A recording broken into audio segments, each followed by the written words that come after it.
Olá, pessoal. Vamos agora analisar alguns exemplos que eu trouxe para vocês aqui referente a transformações da matéria, tá bom? Eu escolhi aqui intencionalmente 6 exemplos para que a gente possa discutir um a um e entender um pouco do que cada um se refere. Inclusive, eu vou adicionar outro no final da minha explicação antes que eu esqueça.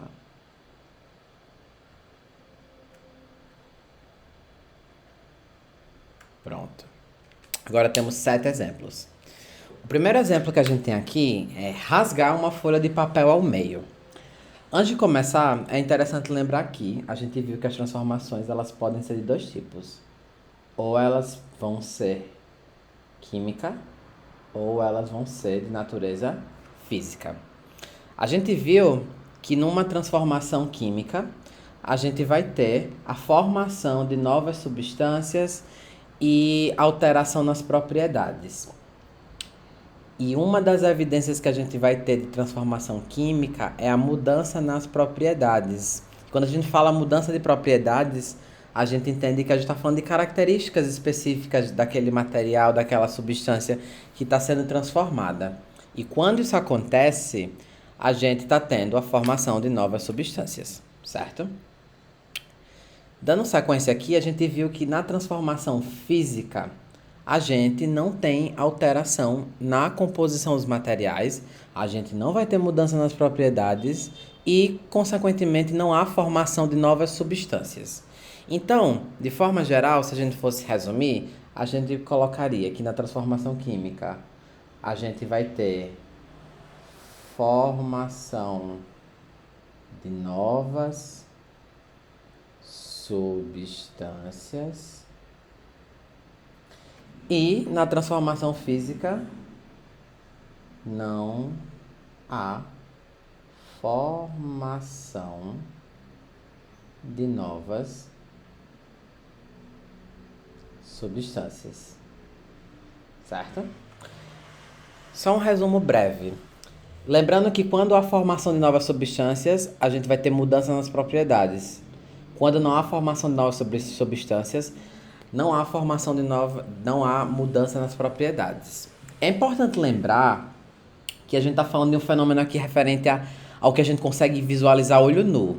Porém, nem toda reação química, nem toda transformação química, ela vai ter evidências que a gente possa perceber de mudança de propriedade.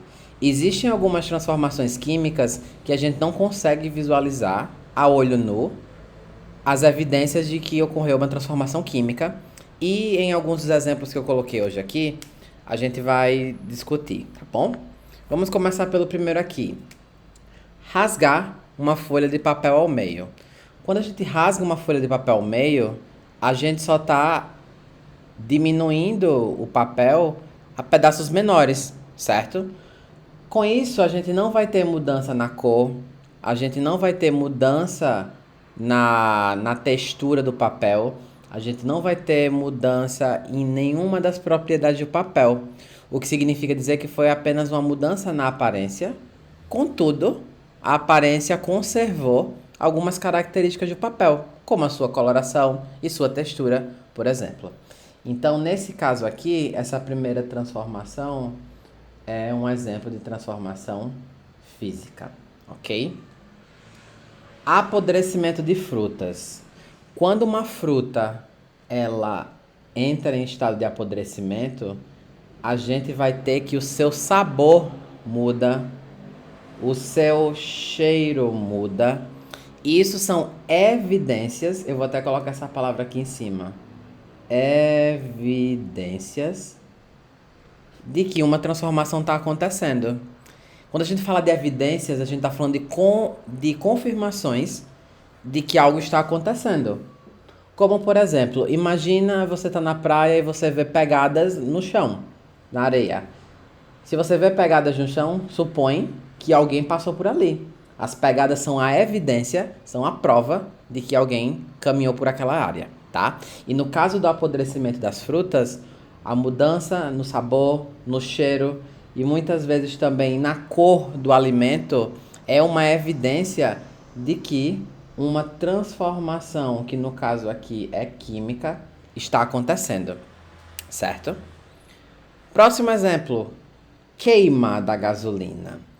Antes de prosseguir, é interessante lembrar que quando a gente está falando de queima, a gente está falando de uma reação, de uma transformação química muito específica.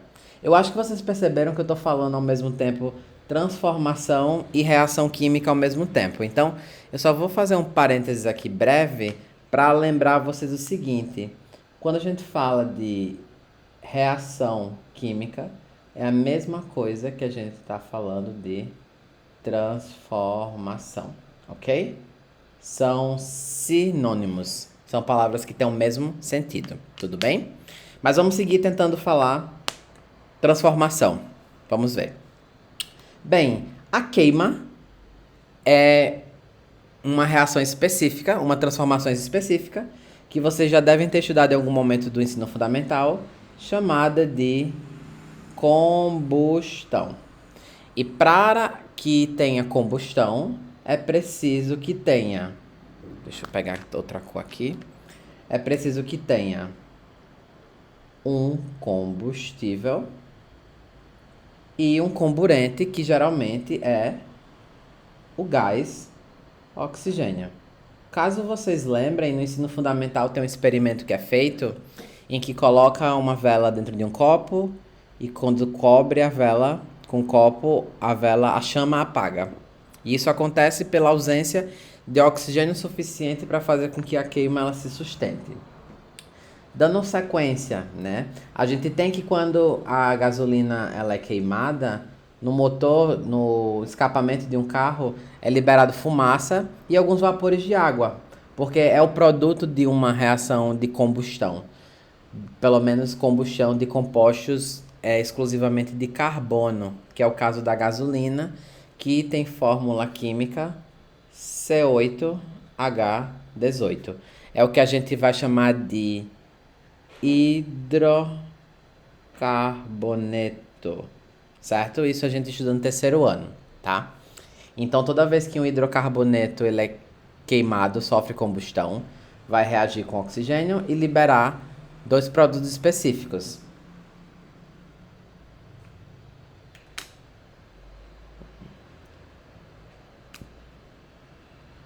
Água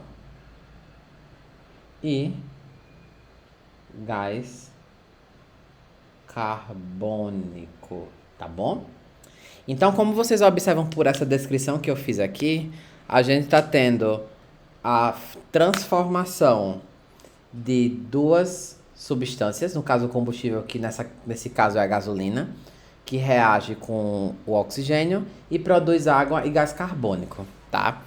Então, quando a gente está falando de combustão, a gente também tá falando de uma transformação que é de natureza química, ok?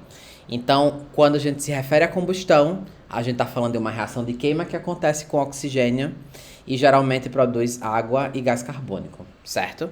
E é uma transformação química. Próximo exemplo, derreter uma barra de chocolate. Quando a gente está falando de derreter, a gente está falando de passar do estado sólido para o estado líquido. Não é isso? E todas as mudanças de estado físico são transformações que apenas alteram a aparência, porque a composição continua sendo a mesma. Inclusive, nesse caso, se houver resfriamento, a barra de chocolate ela vai voltar a ser sólida. Então, nesse caso aqui, a gente vai ter uma transformação física. E fica o reforço. Toda vez que a gente tiver uma mudança de estado sólido, líquido ou gasoso, seja qual for o sentido dessa mudança de estado físico, a gente vai estar falando de transformações do tipo física, ok? Próximo exemplo. Moldagem de placas de zinco em formato de calha. Quando eu vou moldar placas de zinco, eu estou só alterando a sua forma. Porque o zinco possui propriedades que são importantes e úteis quando vai ser transformado em calhas, né? Resistência à temperatura, maleabilidade, que nos confere essa possibilidade de dar diferentes formas, e dentre outras propriedades. Então, nesse caso aqui, o que acontece? Quando eu estou moldando placa de zinco, eu estou dando um novo formato, mas o zinco vai permanecer com as mesmas características. Zinco é prateado, no estado físico sólido, com coloração específica. Densidade não muda. Então, nesse caso aqui, como eu só estou alterando a forma, eu estou lidando com uma transformação física, tá? Próximo exemplo, respiração de plantas e humanos. A gente sabe que as plantas, elas respiram gás carbônico, CO2,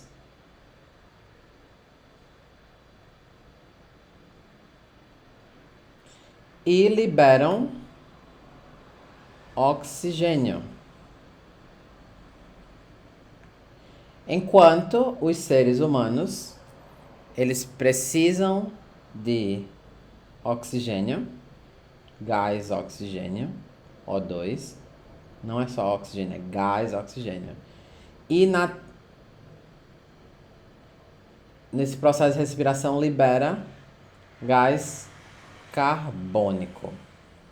Esse exemplo aqui é um exemplo interessante porque ele mostra uma reação química que não possui evidência.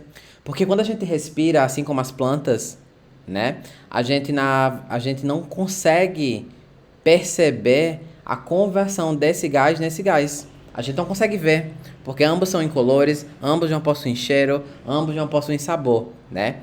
Na verdade, quando eu coloco humanos aqui, o ideal seria colocar animais, né? Porque nós humanos somos animais, nunca é importante lembrar, né? Então, esse processo aqui, como vocês percebem, a gente está transformando uma substância em outra. Então, isso aqui é um exemplo de transformação química, ok? Último exemplo aqui, coagem do café. Quando a gente vai coar o café, a gente está fazendo o quê? A gente está separando, desculpa pela batida da porta, a gente está separando o pó do líquido. E esse processo é o que a gente chama de separação de misturas. E todo o processo de separação de misturas vai ser uma transformação do tipo física, tá? Agora, tentem fazer os exemplos do exercício que foi proposto para a atividade dessa semana, ok? Até mais!